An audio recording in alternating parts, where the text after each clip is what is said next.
5 मई को धुले के एक खेत में मिले अज्ञात शव की गुत्थी को पुलिस ने सुलझा लिया है।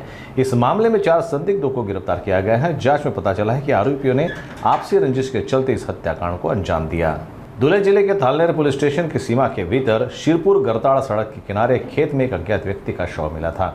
हत्या की गुत्थी सुलझाने के लिए थालनेर पुलिस और धुले स्थानीय अपराध शाखा की संयुक्त टीम ने 4 संदिग्धों को गिरफ्तार किया है। पुलिस ने बताया कि जांच में हत्या के पीछे आपसी रंजिश का पता चला है। दिनांक 5/5/25 रोजी पोस्टे थाळनेर येथील गरताड शिवारामध्ये एका इसमास रुमालाने गळावळून जीवे ठार मारून शेतात टाकून दिलेले होते।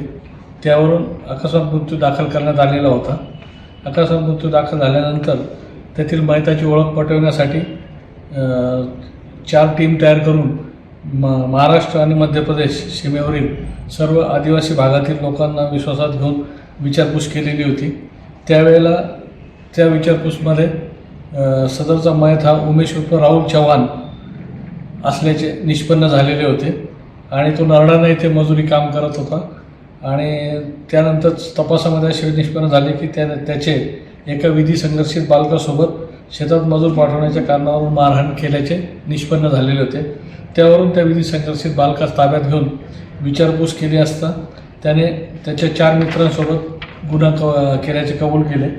त्या भांडणावरूनच मयत राहुल यास गंदास उर्फ गुड्डू प्रेमसिंग जाधव वय 36 वर्ष दिलीप कैलास पावरा, आकाश कैलास पावरा आणि एक विधी संघर्षित बालक या 4घांनी त्यास कटकारस्थान रचून घटना तारखेस गरताड शिवारात नेऊन त्याच्या मफलरने गळावळून खून करून त्याचे प्रेत तिथे टाकून पळून गेलेले होते। या केसमध्ये 4 आरोपींना ताब्यात घेतलेले असून 3 आरोपींना अटक करण्यात आलेली आहे।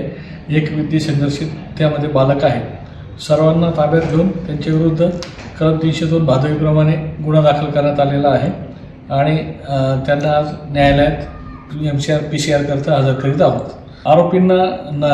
3 आरोपींना नरडाणा येथून ताब्यात घेतलेला आहे आणि एक आरोपी मध्य प्रदेशातून स्थानिक गुन्हे शाखेच्या कर्मचाऱ्यांनी अटक करून आणलेला आहे। असे 4 आरोपी ताब्यात आहेत आपले। आज 3 आरोपी 3 आरोपी असून मोठे एक विधी संघर्षित बालक आहेत। आज सर्वांना आपण न्यायालयात हजर करीत आहोत।